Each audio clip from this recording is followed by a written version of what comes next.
Good evening, everybody. My name's E.R. Anderson. I'm the executive director of Charis Circle. Charis Circle is the nonprofit programming arm of Charis Books, and Charis Books is the South's oldest independent feminist bookstore. I'm thrilled to be here tonight in conjunction with the Auburn Avenue Research Library on African American culture and history. They are our ride or die partners in so many wonderful virtual events. You will see tonight that Morris Gardner, our friend from the library, will be dropping resources, additional research materials in the chat. So don't feel like you have to split your attention. Those will all stay up. You can revisit them throughout the evening, at the end of the night, or you can even come back to this URL, share it as many times as you want, and share the resources. The good news is that the library is reopening. We are thrilled for them that they finally get to welcome patrons back, but that does not mean that you should not continue to avail yourself of the virtual resources that the library is offering, because that has been such a gift. So we hope that if something sparks your creativity or attention tonight, you will check it out at the library. I also want to let you know, if you want to ask a question to either of our conversation partners tonight, you can do that by clicking the Ask a Question box at the bottom center of your screen. You also can put the question in the chat, and I'll move it to the appropriate place so that we can make sure that Christa sees it and asks it. So let me go ahead and introduce, I'm going to actually introduce Christa David first. Christa David is a visual artist, writer, and researcher, inspired by the artistic works of Romare Bearden, Wangechi Mutu, Alma Woodsey Thomas, and literary works of James Baldwin. Christa David fuses the mediums of painting, collage, and assemblage to create and recreate stories about home, belonging, faith, and identity. In September 2016, after years of making art in the cracks on nights and weekends, alongside her demanding work as a senior public health researcher in New York City, Christa David leaped into making art full-time. Christa is a proud two-time Columbia University Lion, holding Bachelor of Arts and Master's degrees, and her work is held in personal and public collections throughout the United States, including the prominent David C. Driscoll Center. Christa David currently lives and works between New York City and Atlanta. And of course, Atlanta is we're trying to claim you full-time, Christa. So just so you know, we're ready for you to be a full-time. Yes, we're trying. And we were so thrilled to have Christa here to be in conversation with the woman of the hour, Christine Platt. Christine is a modern day Renaissance woman, from serving as an advocate for policy reform to using the power of storytelling as a tool for social change. Christine's work reflects her practice of living with intention. She holds a BA in Africana Studies, an MA in African American Studies, and a JD in General Law. Christine has written over 24 literary works for people of all ages. And when she's not writing, Christine spends her time curating the Afro Minimalist, a creative platform chronicling her journey to minimalism. You can visit her online at afrominimalist.com. But we imagine if you're here tonight, you might already be a fan of the Afro Minimalist. So we hope that you have been following the content for a long time and you just can't wait to get your hands on this book, which is a beautiful, beautiful book. So if that is you, we want you to be clicking this teal button at the bottom center of the screen. That's how you're going to buy your own copy, or buy a copy for a friend, or 5 for a friend, or 5 who need this book. So I'm going to get out of the way, because this conversation I know is going to be wonderful. You're going to leave with a bunch of resources and tips for how to make your home and your life more beautiful, minimalist, and resourced. So thank you both for being here. Thank you. Thank you for having us. Hey, friends. Hey, I have to laugh. I want folks in the chat to know I can see everything, but I'm so afraid of responding, because if you knew what it took to get me to this moment to be on screen. Yes, Lord. Don't touch anything. Don't touch anything, right? How are you? I'm so good. How are you, friend? Congratulations. Thank you. Hello. How are you feeling about this? You know, it's really exciting. You know, I have so many DMs and messages to get through, but just an overwhelming amount of love and support. Of course, my friends who are reading, I'm getting text messages, pictures, look what I got rid of. Look what I got rid of. So it's fun. It's fun. And I'm really proud of it. You know, I wrote it during the pandemic, and yeah, I'm happy, very happy it is out into the world. Well, you should be happy. And I want to start off before I forget and just sort of letting you know, just friend to friend, how proud I am of you, how beautiful this book is, how timely it is, and what a contribution it is to us who are trying to live life on purpose. So I just want to thank you. You've done a really, really important thing, and you should feel proud that you sort of made yourself available so that this message could get to us at this time. So I just want to say thank you for that. No, thank you for that. For writing this book.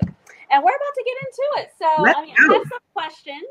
All righty. We're going to let the spirit lead as we talk through. So feel free to, share whatever you want to share with the people. And then for those of you in the chat, thank you for being here tonight. We really appreciate the time that you're giving us and the time that you're giving yourself to be a part of this conversation. So thank you. And again, put your questions in the chat. I will ask them periodically as I chat it up with Christine. So we're just gonna start at the top because I think it's important to set the room. Let's set the terms. So what exactly is minimalism, and what is Afro minimalism, and how do these two things differ from each other? You know, it's so funny. Had I known what the practice of minimalism really meant, my name, my moniker would probably not be Afro Minimalist, right? What would it be? I mean, Afro-intentionalist, I don't know. Minimalism is really about being an intentional, mindful consumer. We hear the term conscious consumer all the time. It's really being mindful of what you allow to stay in your space and what you allow to keep into your life, right? And I think, like so many people, I was drawn to the aesthetics of minimalism on Pinterest. And what you find really quickly is once you try to mirror someone else's image or, mirror a certain aesthetic, it may not feel authentic and it may not feel good in your home, right? And so that's what happened to me. And that's how Afro minimalism came to be. I was like, I just cannot do this stark white barren aesthetic. I need some color. I need some textures and patterns. And Black folks, that's when we want to claim something, we just put Afro in front of it. So I was like, or noir, you just throw it right in there. I'll take it. Thank you very much. I know that's for me. Yes. So it's Afro minimalism now. So that's what Afro minimalism is for me. It is, just a minimalist life influenced by the African diaspora. And it may work for some people. Some people may, I don't know, create their own version of minimalism. And that's okay, because what it looks like to be a mindful, intentional consumer is going to look different for everyone, Yeah. So I really do appreciate that part, because like you, when I started my journey, and it's a journey, even though I thought it was going to be one of these hit it and quit it. I've tidied my things. I need to be done because I don't want to think about these things. Yeah. But in the beginning, I was also on that train of hey, I love clean lines. I want everything to sort of be white and clean. And then I realized, and you mentioned this in your book, that just wasn't realistic for how I was living my life. Forget about it not just being aesthetically what I'm into. It was girl, you're not keeping this white table clean. It's just not, who wants to clean this all day? We're not doing it, right? So I appreciate that a lot about your book. I think what I want to get started with is just why you chose to spend actually a good half of the book talking about head, mind and heart things, right? Yeah, doing the inner work. Doing the inner work so that we can be fortified in this journey. So tell us a little bit about why you're inviting readers to think about why they have stuff. Yeah, it was so important. So let me start off by saying this. I wrote what I wish I had when I started my journey, which was very clear, direct instructions, right? And so one of the things that I wish that I had known was really the root causes of my overconsumption. you know? I didn't understand things like the power of attachment. I didn't understand things like the psychology of ownership and how all of these things play a role in either why we have so much more than we need and or why it's so hard to let go. And so I think it's really important for people to do that inner work, because what you will discover very quickly is that it's about so much more than your things, right? And so I didn't want to mislead people and have them, let's jump right into the process, right? It's like, let's first figure out why you got here. So you don't end up here again, right? And then like, let's talk about some ways that you've been influenced, either knowingly or unknowingly, that have contributed to your overconsumption. And then we can begin the process of letting go, right? But you have to know the root causes of, you know, why you have certain spending habits and behaviors before you just go right into your closet. Because if not, you're just going to declutter and then you're going to clutter it back up. Please, you're talking to the preaching to the choir that is not listening, because I currently find it very ironic that I'm like, yeah, I've been on this journey for a while. And because I follow the list, you know, I read the book that everybody else read, and I went through things and I tidied my things, and it was wonderful. Yeah. And here we are with piles again. Yeah, here we go again. I didn't really make those connections between, like, why do I have the types of things that I have? And mine is slightly different from yours. Like you shared a story, and I want you to share that with the people of like, sort of like why you have things. But mine is a slightly different from yours, and I want to talk to you about that. So maybe you can help me with that. But first, share your sort of childhood influences that sort of brought you to this place where you were like crying piles of things. Yeah, you know, so there are a couple areas I feel that, like, depending on where you live, can sort of work in concert, right? For all of us, we have to think about our childhood. Like, our childhood impacts our adulthood in ways that we don't even imagine, right? But there's also a lot of conspicuous consumption, depending on if you live in a big city. There's a lot of societal pressure, familial pressure, right? And so I think for me, it was a collective of these things, you know, moving from South Florida, coming up to DC. I'm in a big city. Everyone just looks so fabulous. Their dressings. I'm like out here with my little flip flops on, you know, like I gotta get some heels. I gotta get some heels out here. Or even like, you know, when I was working in big law, feeling that I had to look a certain part, right? And then, of course, with childhood, I loved to go shopping with my mom. We would always spend the weekends at the mall. And it's so important when you reflect to look through your childlike eyes and not your adult eyes. Because in my childlike eyes, we were balling out at the mall. You know what I mean? Yeah. But in reality, I'm like, did she buy something every time? I don't recall that. But in my childlike mind, we were at the mall, and so we were shopping. And it became a pastime for me. I just associated shopping with leisure and fun. And when I was standing in front of my piles of things, you know, I noticed that a lot of stuff still had the tags on it. A lot of the tags still had red stickers. And this is why I say it's like this process of self-discovery, right? So I'm like, I got to dig a little deeper. Like, I know I love finding a deal, but like, where did this start? And where did this come from? And that's where it came from. And I realized that I really loved finding a deal, but not, you know, I wasn't so thrilled with or as I like to say, I was in love with the hunt, but not with the prize, right? So by the time I got home, the joy and excitement and thrill of getting a deal would wear off, and I would just put it in my closet. Wow, that's a lot of tags. Okay. So when I was reading that, I kept, you know, and I love the fact that inside the book, hopefully all of y'all have this book. Okay. There are a lot of like prompts and questions that you ought to ask yourself. So I started, when you shared your story, I started thinking like, well, my childhood wasn't like that. Sorry, my dog is gonna make a hi books. It was more, I started to think about when, I think the good thing is when you're the story where you share you saw all the tags that had all the red dots. I was okay, so she is identifying a pattern here. And I was like, well, what's my pattern? So I started thinking about all of the stuff that I had. And I was like, I tend to buy things that are temporary, fast fashion. I need it right now is not something that I'm thinking about for the long term.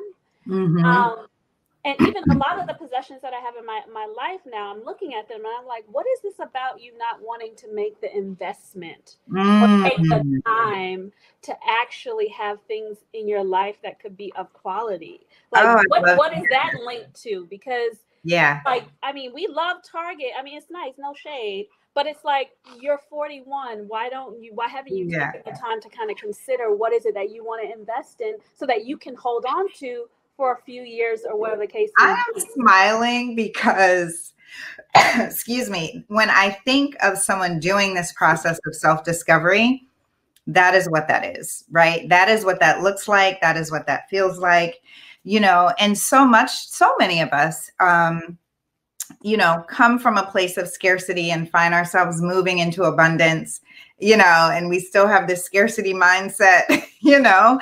And I went through that a lot, you know, after my divorce. And then I got the job at the center and I was like, okay, I can live again.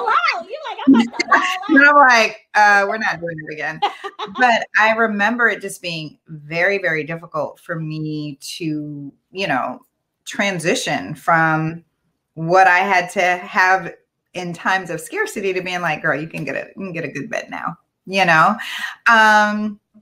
And so, yeah, all of those things, when you do the process of self-discovery, you'll uncover so many different things about yourself. And that's why I'm like, minimalism is less about your things and more about like knowing yourself. So less about knowing how many things you have, more about knowing yourself. And I think for a lot of folks, especially in that 30 to 40 range, you know, many of us grew up, it didn't feel like scarcity at the time. Right. Some of us, right? But like you look back and you're like, wow, how did we make it? How did we make it?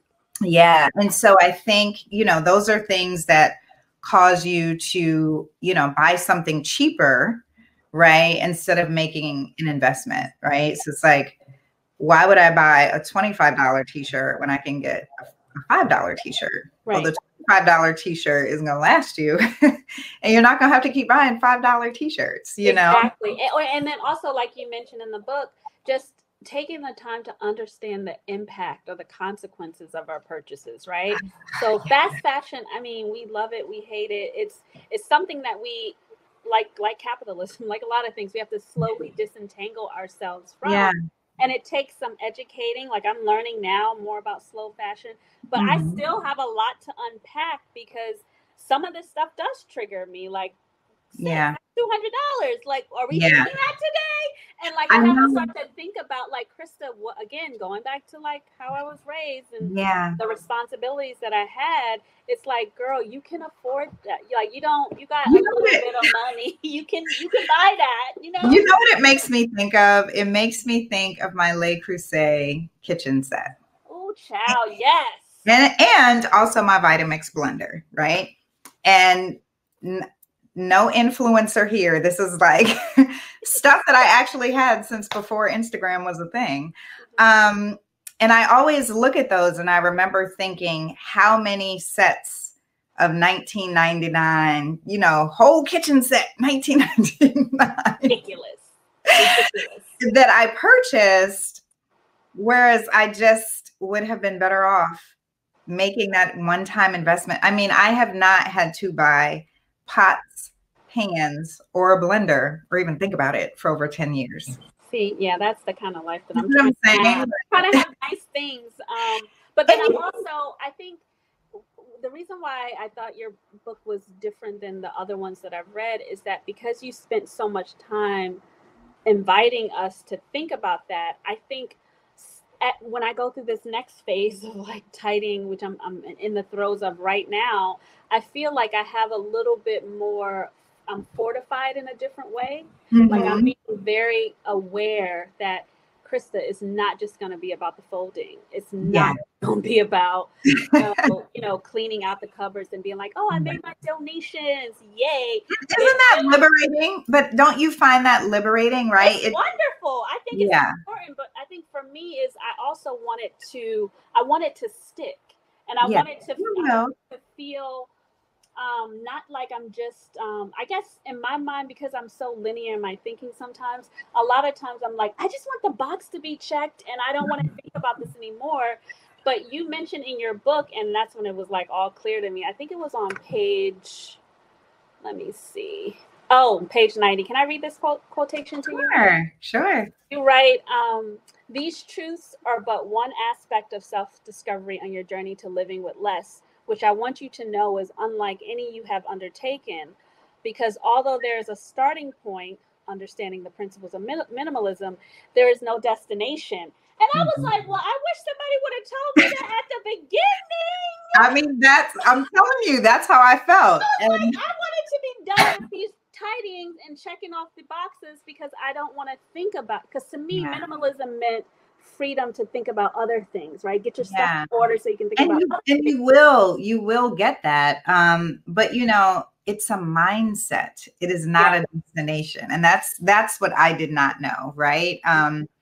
Yes, it's a lifestyle, yes, there are books and TV shows about it, but at the end of the day, it's a mindset. And that is why, your version of minimalism should look different than most people, right? Because what we think and what we need, it's all very different.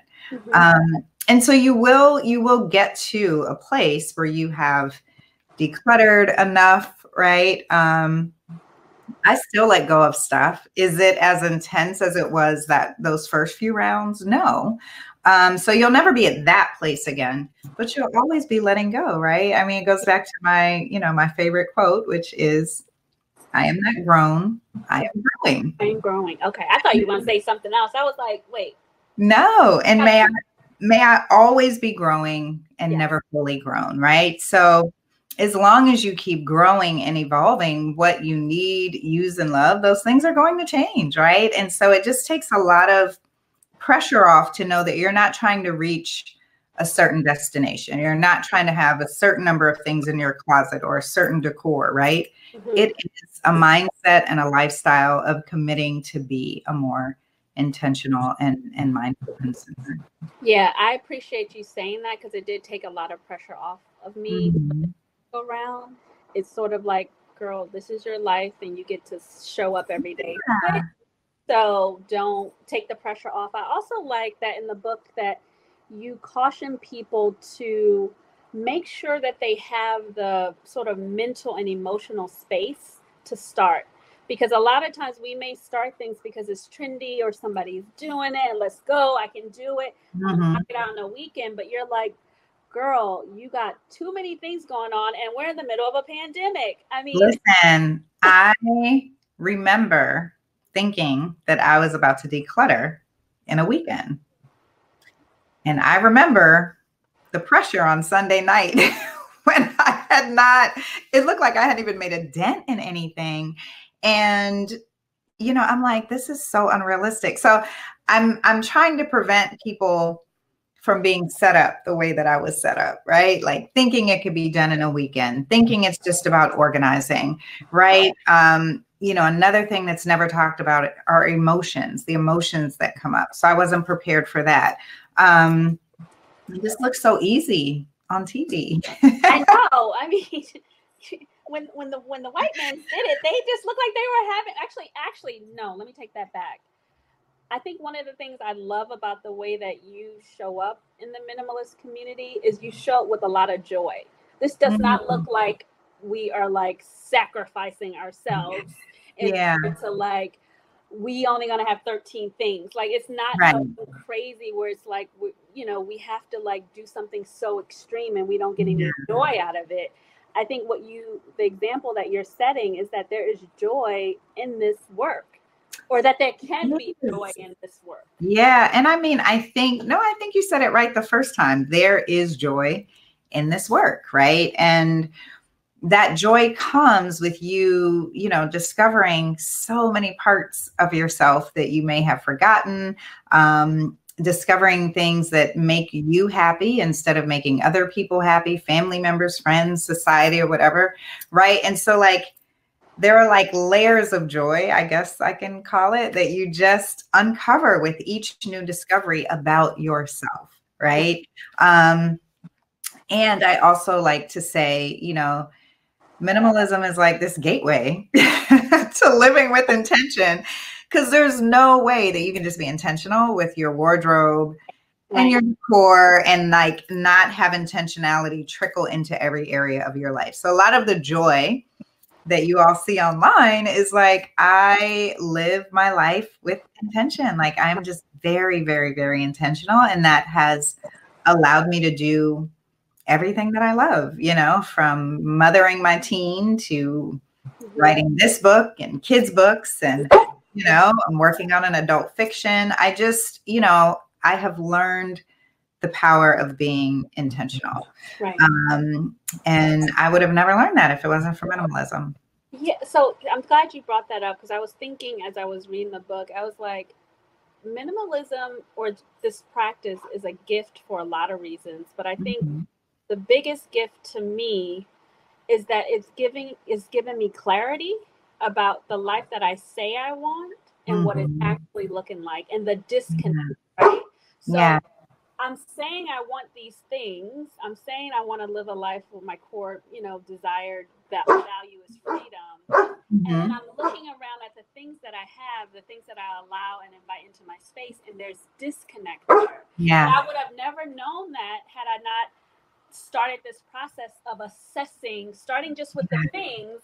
Now I'm at this space where I'm like, okay, now we can start assessing some of the other things that are going on in your life, and sort of these two things are not like looking like you say you want them to look. So now what do you get to do? Who do you get to be in order to make these things come into alignment, right? So that's like the unexpected gift of minimalism to me. I just thought I was going to clean my house. Oh, I thought so too. I tell you that all the time. I'm like, it's just so much more than tidying up, right? And I think, you know, it's why I want this so much, especially for our community, right? I think that we have been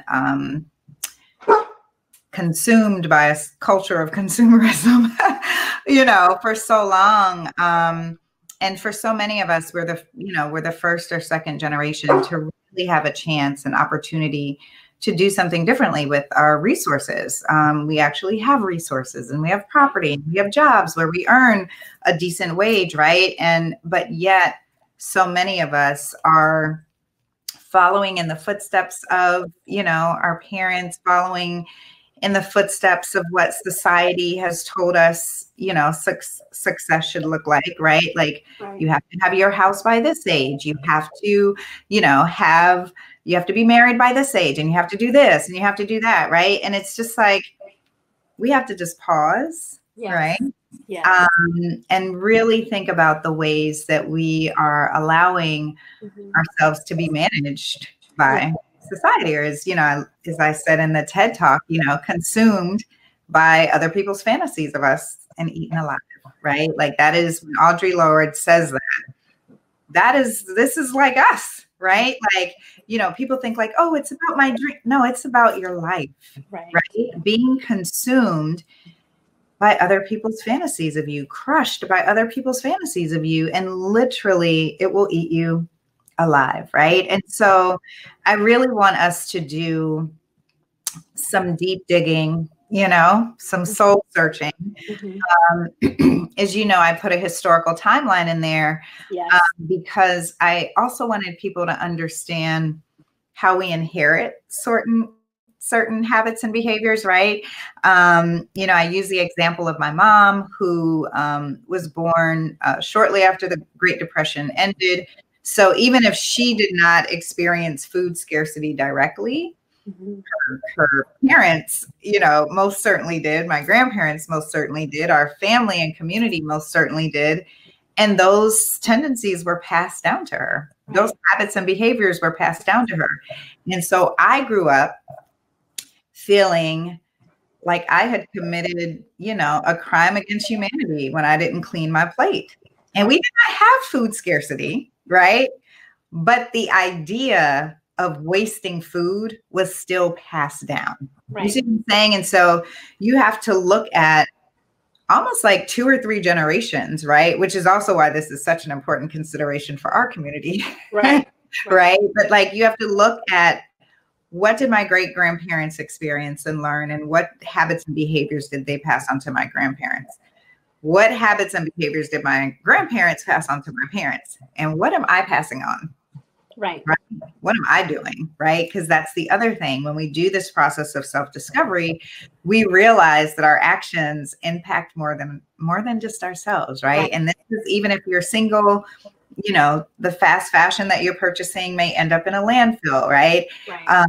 You know, it's likely being done at wages below a standard of living in like Bangladesh. Right. So understanding that all of our choices impact more than us, right? So just like doing that inquiry, because people they're like, why do I act like this? Where did I get this from? Exactly. Yeah. Come on, let's do a little. I'm gonna need you to ask some questions. So I think another thing that I liked about this book are these sections for the culture, right? You made it, you were very intentional that you were going to be talking to us. Listen. And, you know, meeting us where we are. And I appreciate that.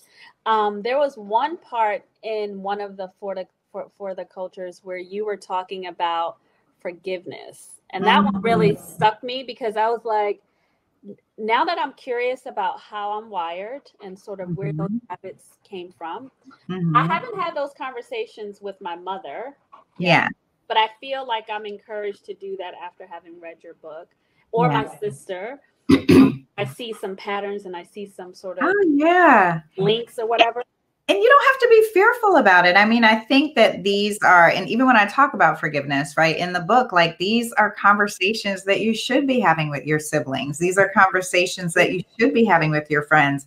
I mean, my girlfriends and I from high school, like the stories that we share, you know, just about certain topics, and some of their stories are included in the book. Like it's important, right? Because it's not just family, it's community. There's so many things that influence, but at the end of the day, you have to extend some grace. There you go. Boom. Yourself, and forgive anyone who may have knowingly or unknowingly, you know, contributed to some of your habits and behaviors.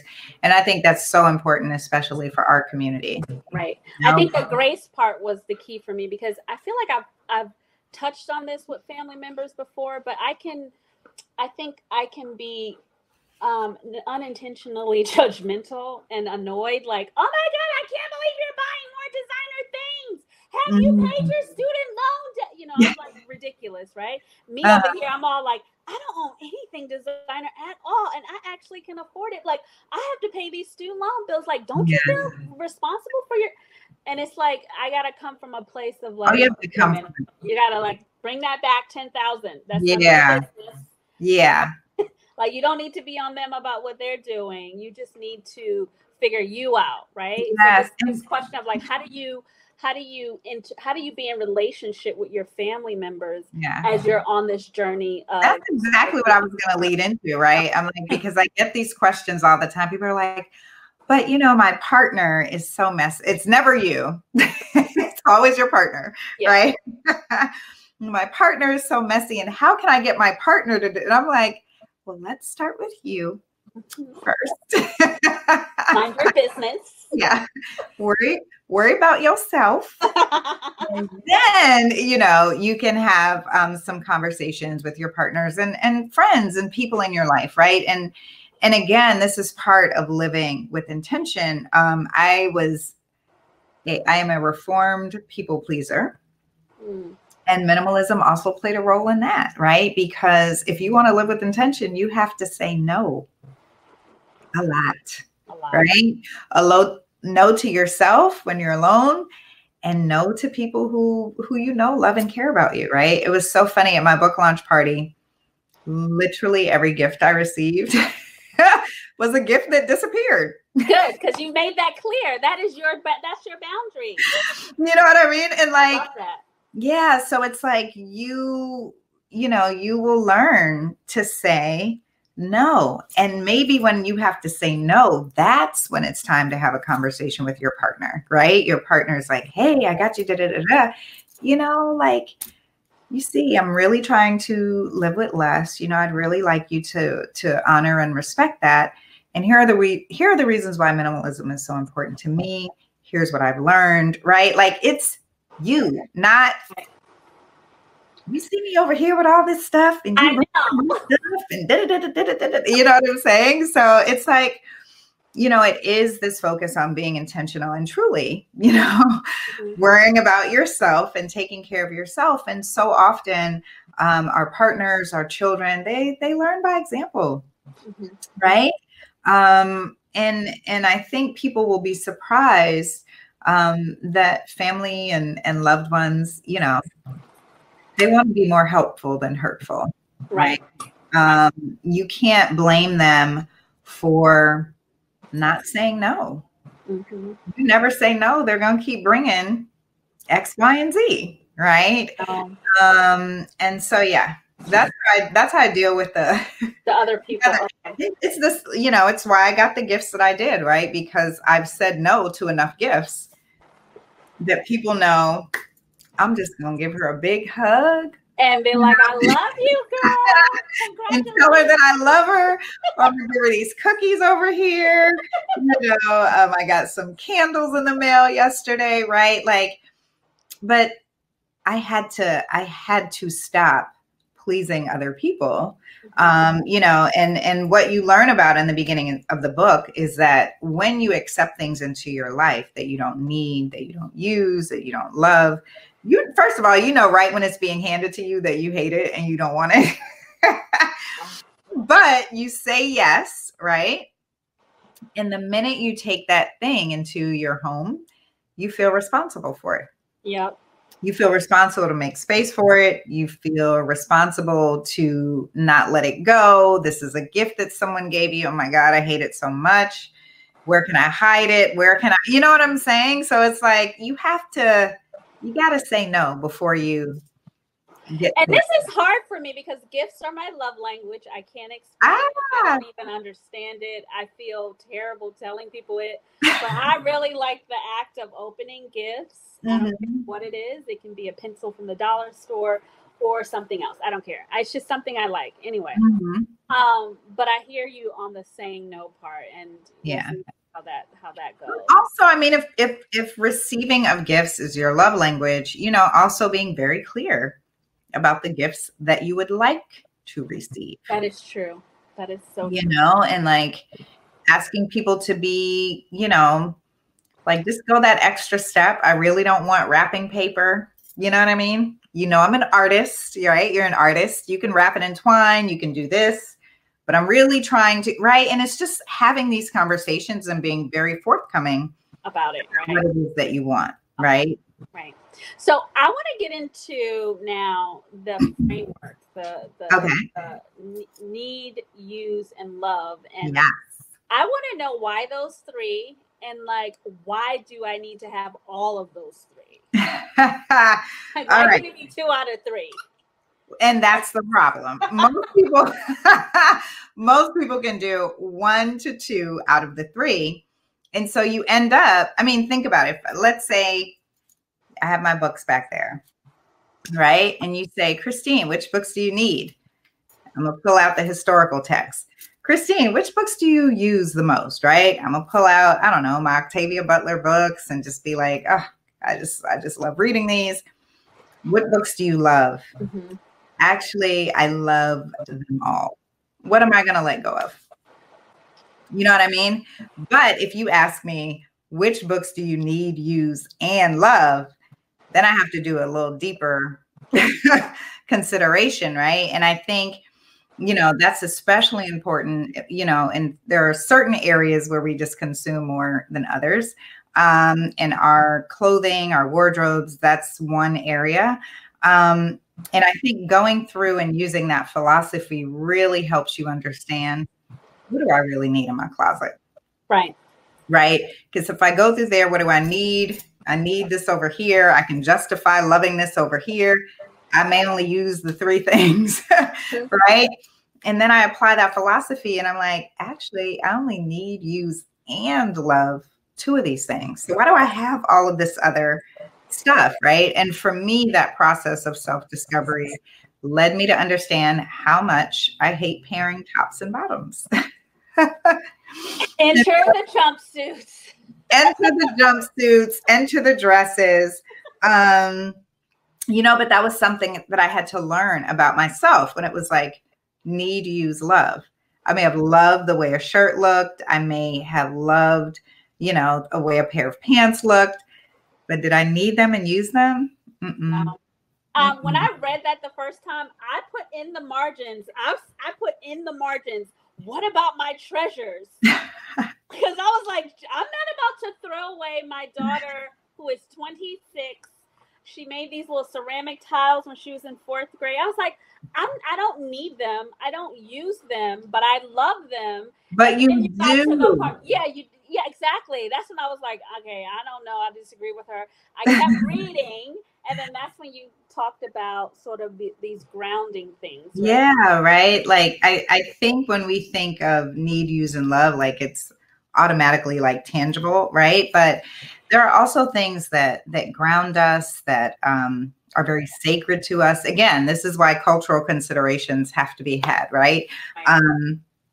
Earlier today on a podcast, I gave the example of, you know, a minimalist practitioner who is not from a marginalized community. Let's say they would come into your home and say, why do you have 2 Bibles? You have to get rid of 1, right? And a person from a marginalized community would say, I need, use, and love both Bibles. And they would say, how? How? It's the same text. This is King James Version. This is, you know, and you would say, this is my grandmother's Bible.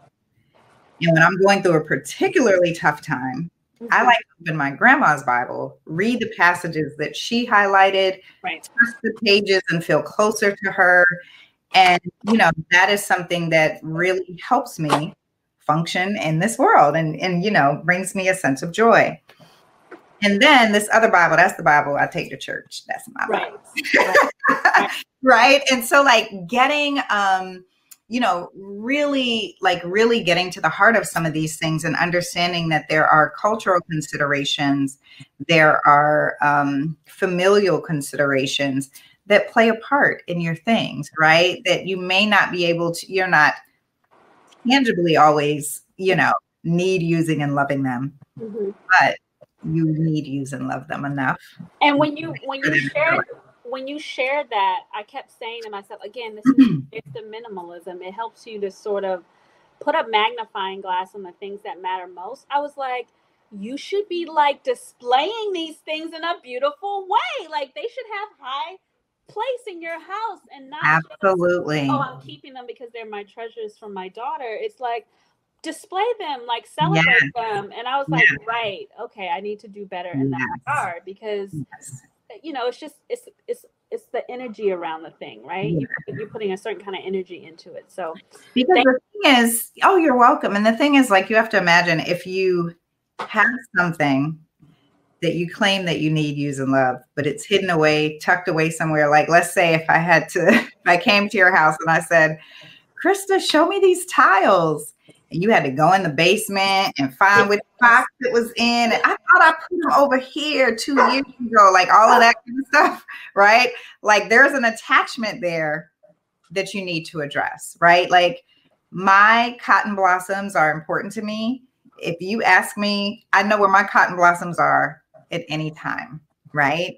So if these things are truly that important to you, you know, have them on display, make space for them in a way that you can have an opportunity to interact and engage with them more and have them ground you more or give you the sense of joy of thinking about your daughter, right? And so that's how I kind of look at those types of things, because we can hold on to things because we have attachments to them and justify that. But chances are, if it's something that you just keep hidden and tucked away, it's just bringing you comfort to know that you have it in there. Somewhere. Yeah. Yeah, I don't want to do that. So I'm gonna do better in that regard instead of being like, oh my God, my box of treasures, you're not gonna take that. So I was grateful that you clarified that in a few pages afterwards. Again, folks, if you have any questions, please just start asking them. I'm happy to ask Christine any questions you have about getting started or maintaining your practice. If not, then I will continue with my questions, but I would love to hear your questions. Same. I would love to hear from folks. Let me I'm going over my questions now. I'm going to look in the comments real quick. I'm going to be brave here. Michelle Lisa, that's such an important reminder. Yeah, some folks have dropped resources. Christy says, wow, relatable. Now that I have a comfy salary, I'm constantly telling myself to buy quality things. I mean, that shifting from scarcity mindset to abundance is like, it's so real. It's scary, but it's so scary. It's scary because, I mean, me as like a entrepreneur, like I don't got no safety nets. All the money that I make, I take care of myself. I got to plan for my retirement and also consider my mother, right? Because that's just the nature of many Black families in America, just with sort of, wealth not being able to be maintained or passed on. So I'm like, well, no, I'm not about to buy that Gucci. I mean, I would like to, but I just don't. I feel like I don't. And the reality is I can, like anything, I can make a plan for having the things that I want. Like there's nothing that I cannot make a plan to say, okay, I would like to have that for whatever reasons, right? But it is hard. It is. It's very hard. Christina Grange says, what is the social response to your efforts? What should people be prepared for? I think that's a really good question. I think you discover very quickly, like, who in your village was an enabler with your spending habits, right? And then you discover really quickly other people who were like, yeah, I've been thinking that I was doing the most or doing the least if you're still in a scarcity mindset. I had a wonderful scarcity mindset conversation with two of my dearest friends the other day, and we just realized like how ridiculous we were being. It was just, So I think what you should be prepared for is people who, number one, are going to be like, come on, girl, we're just going to the mall, right? Those are like this used to be our thing. What are we going to do now? And then also be prepared for people who may want to join your journey, who may want to support you. There are people who you can ask to support you. I think it's so good to have a support system, an accountability system. And at the end of the day, no matter what the social response is, right? Like you have to be committed to your journey. I remember people thinking I was nuts, right? Like we always went shopping together. We always went bargain shopping together. And what do you mean you're going to live with less? What do you mean you're going to be a minimalism? And again, mainstream minimalism has people thinking you're about to be living in a house with one chair, right? Beans and rice every single day. With the same going out to brunch. You can't have a guest over because you only have one spoon, And so you also need to get people to understand that you are curating your own lifestyle. It's not going to look like what you see online. Let me assure you, I'm not going to be over here with one thing, right? Because again, that mainstream minimalism, that aesthetic is so ingrained in people's minds that they feel like it is the reflection of the practice of minimalism. And it's just not. It's just not. How do you teach, display practical minimalism as a parent to a young one? Kids, you're going to be so shocked, but they are actually so relieved when you take that responsibility off them for being responsible for all that stuff that they didn't ask for. A lot of kids have things because we have allowed them into their lives, right? So this is that no. I hear from folks all the time, oh my God, their grandparents buy them. Da-da-da. You have to say no. She really does not need another thing. He really does not need another toy. they really do not need X, Y, and Z, right? Like you have to help them manage their consumption because they are not in a position to do that themselves. And so whenever I get those questions from parents, and they'll say, my kids have so many things. What do I do? I'm like, where do they work? How much money do they make that they're just out here buying all the things for themselves? And they just like burst out, right? Because you come to understand like, oh yeah, it is me. I'm in control. I forgot, right? And so I think, you know, you'll be surprised with that with young people. Young people also learn by example, right? I remember the first time we stopped going to the mall. My daughter, are we going to the mall this weekend? No, we're not going to be, you know, we're not going to be going to the mall like that anymore. You know, I know we go to just walk around, but we always buy something and we don't need another thing. Okay. You know, like, what else you got, Mom? What else? Yeah, you're a kid. What other option do you have, right? But I also think it's so important to get them to be involved in that paying it forward process that I talk about in the book, Christa. Yes. Kids are so great for that. And one of the best birthday parties my daughter ever had, the only birthday party that she remembers and that I remember clearly, was the birthday party where in lieu of gifts, we asked her friends to bring one canned good to donate to our food pantry. And they brought bags and bags and bags. Like kids just... natural givers. Give your kid a donation bag, you know, let them go in their room and say, you know what, there are so many kids in this community who aren't as fortunate as you. Are there some things that you would like to give them, things that you no longer use? You can put them in this bag and we could donate it later, right? Close the door and let them do their thing, right? I always tell parents, though, don't look in the bags. Your feelings will be so hurt. The things that you just think they can never part with, that bag. I just went through this. This is like so wild too, because I tell people this all the time. But my daughter just did one of her last decluttering efforts of her closet. And I don't know why I looked in that bag, Christa. I was like, I thought we loved this Harry Potter sweatshirt. No, ma'am. You know, and so yeah, I mean, you learn very quickly that your kids are not as attached to things as you think they are. And Nala and Harry Potter have the same birthday, by the way. So Harry Potter was like the person. The thing. I just could not believe that sweatshirt was in there. How does your work line up with Lisa Nichols' work on abundance? I actually have not aligned our work or sought to align our work. You know, I do think that it is important to really dig a little deeper into those texts. If you feel that you are having one of those scarcity versus abundance mindset challenges, it's so important to really study from practitioners who focus on abundance, right? So, or scarcity, and how to move from scarcity to abundance. So I can talk about it in terms of how it shows up in this work, how it shows up in my life. But I am not an abundance practitioner or manifester. And so I haven't even sought to align our work. All right. Oh, I see some questions. Hold on. Oh, wait. I see them too. So what about tackling feelings like you deserve all the things when you desire them? Ooh, yes. This is why it's so important to start with the process of self-discovery, right?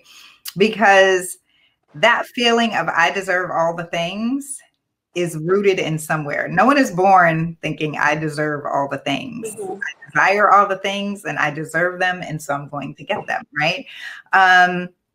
And a lot of that sometimes is rooted, again, in how you were raised, right? And one of the things about childhood that is just so powerful to me is that we hold on to things that we don't even remember, mm-hmm. right? It's only like doing this sort of like self-discovery work that you're like, actually, I do know why I have so many pairs of sneakers, right? Mm-hmm.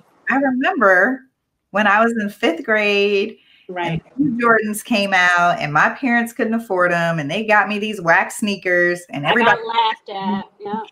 And I said, when I grow up, I'm gonna buy whatever sneaker I want, right? Now, you may not have said that since 5th grade, but that is manifested in your closet, right? And so, yeah, I think you have to tackle, where is that feeling coming from? Is it coming from what you watched and observed growing up? Is it coming from a societal pressure or experience that, that you're subscribing to? Like, you have to understand where that is coming from, because it is not a natural sort of feeling of, I deserve all the things. I want the things, and I deserve all the things, and I'm going to get all the things. It's rooted in something. Right. I have another question in here from Jill. She says, "Oh, hi, Christine. Congratulations on the book. Thank you. How do you apply minimalism in the realm of social media?"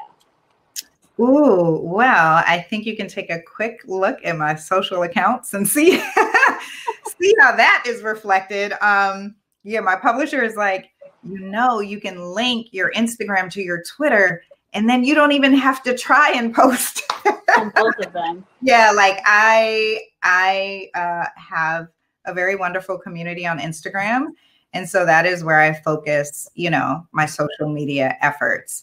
I am not spread thin across social media. And then also I try and be as honest and, responsible and reflective as possible. I always say, use the squares for good. This is my thing. Like, let's use the squares for good, right? Because minimalism, because it is popular and trendy, can be another form of conspicuous consumption. And that's not what I want to do, right? I don't want to be like, look at me over here with my one spoon. How many spoons do you have? Like, that is not sort of what I want to give off. And again, I feel like even my social, presence is grounded in authenticity and intention, right? And I always hear people, they'll meet me and they're like, you're just like you were online. I'm like, that's me, people are not that way. And I think that's why I enjoy Instagram so much. It's fun. It's just, I really feel like those are my friends online. Hi there. I see an IG follower here. Thank you. Thank you for the congratulations. Okay. All right. Just checking the thing before I go back to my question. Okay. And okay. All right, great. If there are any, put your questions in the chat and we'll get to them. I think we have a little bit more time, but I'm gonna keep going. So I wanna make sure I want you to be able to sort of say this clearly before we move on. For the culture sections, like, you were very intentional to make sure that you were speaking just to us. Tell me why that was important, because you could have written this book in a very different way. You could have had it be general, but you chose. It was important, not just to, the Black community. Obviously, I'm speaking directly to people of the African diaspora, but I think it's so applicable to all marginalized communities, right? And again, as we are in this era of this racial reckoning that is happening, and people are like, how can I be an ally? How can I help? I need you to understand the historical implications of why our communities are where we are, right? And it's been so fascinating to hear from white readers. I knew my people were going to love it, right? But it's been so fascinating to hear from white readers who said, I did not know this. I did not know this. It makes me think about this differently. I never thought about advertising like that. And what everyone does when you write something that is seemingly unbelievable, research, and they're like, oh my God, she only put one line in there. It's even worse than I thought. Right. And so I love that people are learning about some of the things that have had a generational impact on our communities. Right. I'm looking forward to having a talk in Tulsa because, understanding the generational impact of the Tulsa race riots, right? On home ownership, on business ownership, right? Like those are things that we have to understand and take into consideration how those things played a part in some of the beliefs that we hold true, right? Still as a community, live for today because tomorrow ain't promised. Exactly. Right? Exactly, right. Then you realize like tomorrow is not promised, but tomorrow I'm looking at retirement, you know? I know, right. Exactly. You know, and you know, so some of these things that we have held on to, you know, I'm sure depending on your age, you may have had a grandmother or a great grandmother who, you know, hid money in her bra. Like that was because it was safe. You don't trust a bank. Do you know what happened when so put their money in the bank? They went to withdraw it and they said it was gone. You know, like you have to understand culturally how these things impact the community and therefore impact the society, right? And so that's why it was really important for me to have those cultural considerations. They are never or rarely addressed in mainstream minimalism. And I just think it's time to shift that narrative and conversation. And I appreciate the fact that you didn't let us off the hook, right? So it was loving, but then it was also an invitation to sort of interrogate how we spend our money, how we save our money, how we, compared to other groups, don't circulate our money in our own communities. And so all these things, so I was like, okay, I can do better. That's the 6 hours? It hit you in your chest, didn't it? Right? Yeah, like 6 hours? And we are $1 across the street to go spend the money somewhere else. Okay. $1 stays in the Black community for 6 hours, as opposed to some other communities where it's like 30 days. Right? I was like, right, I can do better. Like, so again, it was loving. It was like an eye-opening because I hadn't thought about it that way. But it was still a loving sort of like, okay, so what are you going to do now, Black? I was like, right, I can take a little bit more time to be intentional about how I spend my money, like prioritizing Black-owned businesses. And I tell people all the time, like, I mean, whatever community that you want to support, somebody makes everything. Right. Like literally.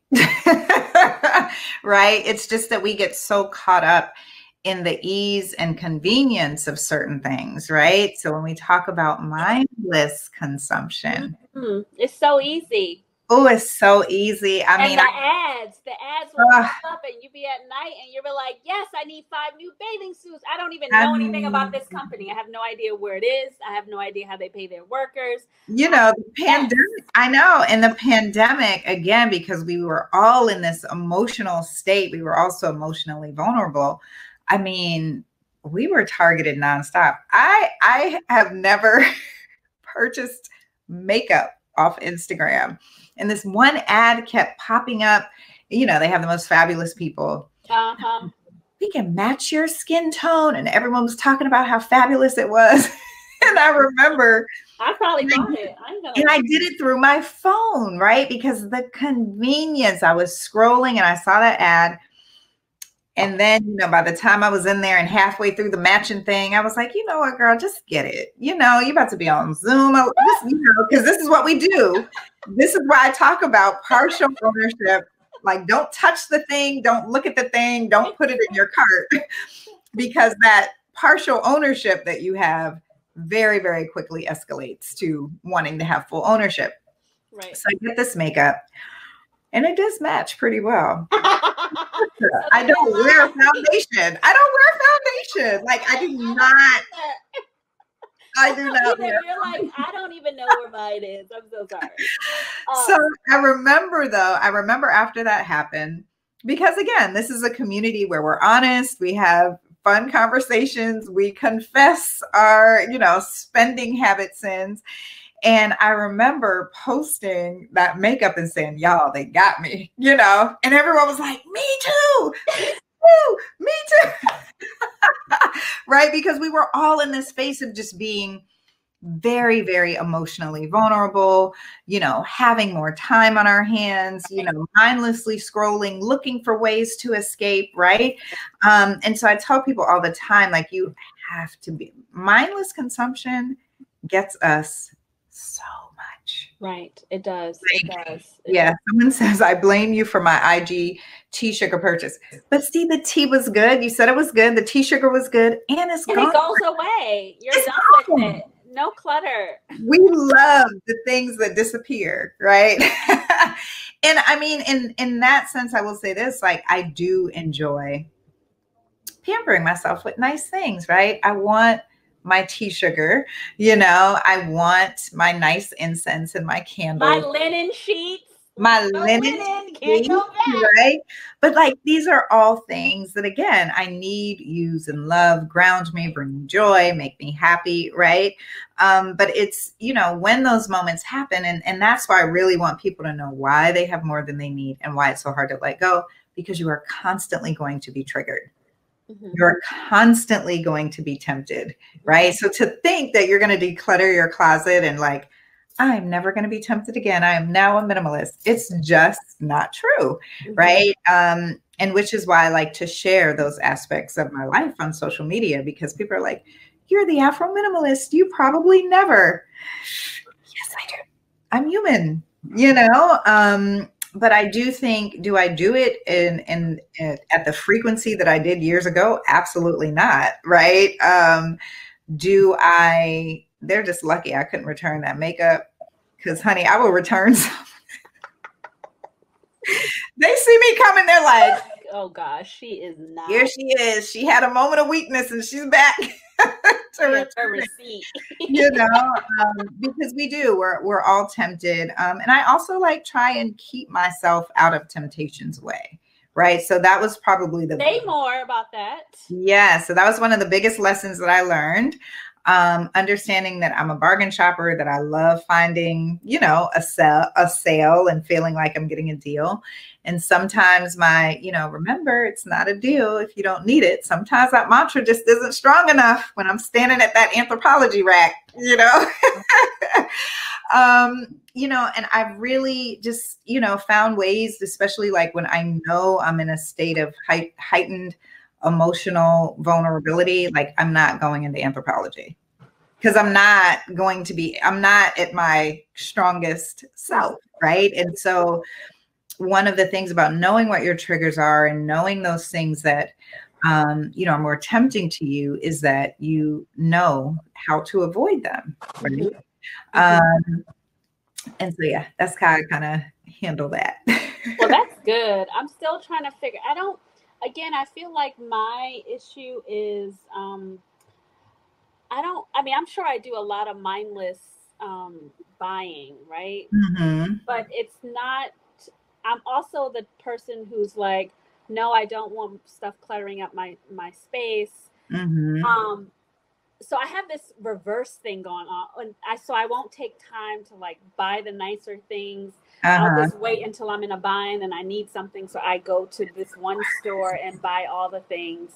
And then it'll be regret, because then, they don't hold up or whatever the case may be. Mm-hmm. So I still have a lot of thinking about that as I kind of keep on this minimalist journey. Mm-hmm. But I do see it as something I want to continue. It's not one of the things that I feel like I want to abandon because I can't do it. I think your book definitely makes it accessible to people. It makes it seem like it's manageable to kind of have this be a part of your life, or have this for you to orient your life around these principles. Yeah. So I really appreciate that. It's not something that I can't do. Yeah. So. Yeah. And it takes time. I also tell people I'm 5 years in, Christa, I'm 5 years in, right? It takes time. It takes time. There was a time when I would have never purchased a Le Creuset. And by the way, you can go to the Le Creuset outlet. That's what I'm saying? I had no idea they had an outlet. Yes, they do. And that's where I got my stuff. But even then I was still $100 for a pan, or whatever it was. Deal, though.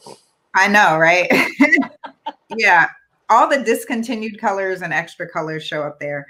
But anyway, so I had this beautiful Dijon mustard set. I love yellow.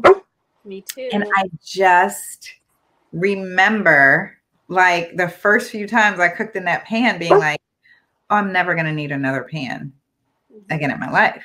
Yeah. Right. Oh, now I understand why people invest in cast iron cookware, because it is going to last. Right. The other thing I want people to remember is like when you invest in these, and it could be clothing, it could be household goods or whatever. Most of these companies are so confident in their brands that they have ridiculous, policies in place that if something breaks, if something, stops working, they're like, oh, it's a lifetime warranty. And you're like, what?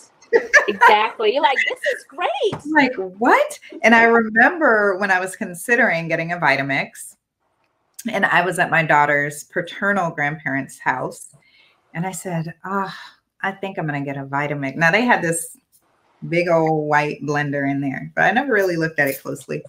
I said, I think I'm just going to get a Vitamix. I justified all the reasons why I'm going to make the smoothies. I'm going to make ice cream. You see the demos at Whole Foods.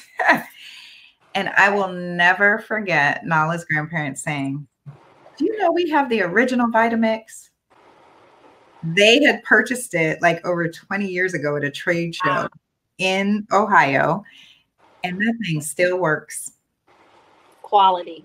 You know what I'm saying? It looks totally different, but it still works, right? And so I think that's the other thing, when you move from the scarcity to abundance mindset, you realize like, oh, this is why people buy expensive things, right? It may be an expensive investment in the moment, but you're not going to need to buy it again for a really long time, or it's going to hold its value so that if you do want to sell it and want something different, you will be able to recoup, whatever you can, right? So yeah, I'm a big fan of making those personal investments for yourself. Mm-hmm. We have one more question, and then I'm going to ask my final questions, and then that will be the end of our time. Okay. So one person, Janelle Simmons asks, how did you conduct research for this book, especially the cultural parts? Wow, I have to say the cultural parts were easier for me because I am a historian by trade. I have a bachelor's and master's in African and African American studies. And so this has been the breadth of my life's work for many, many, many years. Actually, the harder parts for me, though, were the psychology of ownership parts and motivations and attachments, because those are things that I had never really heard about in terms of why it's contributing to our consumption. And what was so fascinating, and I think you all will find this fascinating as well, is that much of the information from that chapter, like 99.9%, came from marketing. Oh, wow. Because they know. Not psychology journals, right? Like, I think I had maybe one little piece from Psychology Today that like clearly explained what a motivation was. But yeah, marketing, everything was marketing materials. Here's how you market to consumers, right? Like, here's how you get them engaged, have them touch it, have them do the demo, have them try it on, have them take the car for the test drive, right? Like, they have spent millions of dollars understanding the psychology of ownership in people when it comes to consumerism. And I think that was like the hardest part, but I was like, it was, the historian in me was like, this is the best ever. I found like research about the first hoarders. Oh my gosh. It was just so wild. Yeah. So, yeah, the history part, the for the culture pieces, my heart and soul of who I am. But I thought it was really important for me to also get an understanding of the psychology of ownership and explain that to people so that we're all aware. Now we have like a level playing field. The marketers don't have one up because you're like, I'm not touching that. Yeah, just scroll past it. Like, sorry, I know what you're doing. Yep. I know you're A/B split testing this ad. I click on. No thanks. Okay, yep. So I'm gonna so we're gonna wrap up in a few minutes, but I don't get mad at me for asking this. But, so now that the book is out, yes, it's a beautiful book that you all can get. What's next? Charis, so definitely go get your book from Charis. Now that the book is out, do you have any regrets Would you say anything differently? Would you add or delete anything or expand on anything? You know what's so funny is I've gotten I think like two. So most of the reviews are like they love it, people are excited, you know, which I love. But I've seen 2 reviews that they were like, I don't know, there were moments where it was a little repetitive, right? Oh, I read those reviews. Yeah. And I've had, you know, I remember having this conversation with my editor and I was like, we're kind of like drilling it. And she was like, we have to be repetitious, right? Like there are people who hate repetition because they're like, I got it already, girl. Go on. Right. But then there are people, it is reinforcement, right? So there's repetition. This is the same sentence. This is the same paragraph. And then there's like, I really want you to understand what I'm saying here. And I want you to really drill this in, right? And so we need to revisit it again. We need to revisit it in relationship to this, right? So like understanding the psychology of ownership and then revisiting it again when we talk about the letting go process, and then revisiting it again when we talk about the practice, for me is purposeful and intentional. And I think if there were anything that I could do differently, maybe for those folks who struggle with that, you know, maybe I would have put like a little caveat and said like, as I said before, or whatever. I don't know. I mean, you can't please everyone. I know this. Right, you can't. From writing books, but yeah, I mean, I think if you find something to be repetitious, then it means that you have mastered that, and congratulations, good luck, right? But I think we all can use a little bit of reinforcement if we're honest with ourselves. And I enjoy the reinforcement, even in my own life, even writing the book. It was very, you know, just grounding for me to reflect on where I was, what I've accomplished since then, because yeah, there was a time I could have never imagined, you know, living in 630 square feet and being incredibly happy. And, you know, like, no, we had our big in the suburbs, you know, we had so much land, it was zoned rural. Isn't that crazy? It's so crazy. I need to have an offline conversation with you about my housing situation. Because I'm like, I would like a lot of space, and I'm reading this book and I'm like, do you really need a lot of space, Christa? Yeah. I mean, again, whatever you always have to remember, whatever you have a lot of, you have a lot more responsibility. That's what I always tell myself. Exactly. So I don't have a lot more clothes. I have a lot more things to wash and take care of. I'm good. A lot more house. That's a lot more cleaning. I'm good. You know, praying about that. And then will there be like a part 2 or a Netflix series, or anybody I can write a letter to make those things happen? You know, it's so funny. There's like things that you can say and that you can't say. Can't say yes. And, you know, I like half read the contract because I was so tired. So I'm like, let me not say anything and get myself in trouble. But there are some really fun and exciting opportunities on the horizon. I look forward to where I can share more of that. I can't wait. I hope it involves you going to people's houses and getting us together. You know, that's just my person. I would love to see it. We shall see. You're not gonna get me in trouble. I know. Look at me. I'm like speaking the things. I don't know anything about anything, y'all. I swear she has not said anything to me about anything, but this is what I would like for us. Yeah, no, there are a lot of exciting things in the works. Right now we're launching the inner game plan. So it's for people. Some people read the book and like I received several messages today. They were like, I read the book in one night. I woke up this morning, let me show you what I did. And I'm like, bangs, right? And so there are some people that reading the book is enough. But I also worked with Evoke Life to create a program, the Inner Game Plan program, that is like a workbook, an intention scale. Like, oh, it's so beautiful. How do we get that? So you can actually order it on my website. I know it is like so taboo to step out of frame, but we have 3 minutes. I'm gonna please go get it because I want to see. I want that. I want a workbook. I love a good workbook. I know, right? But it's so funny because it's a system, right? So I'll show you. The workbook is fabulous. I love it. I'm just going to say that right quick. But so this is the workbook. Got some work to do. So you got some thickness there, right? No, me and my mud cloth. Don't get the mud cloth. But throughout the workbook, you know, there are, can you see this? Yes, I love it.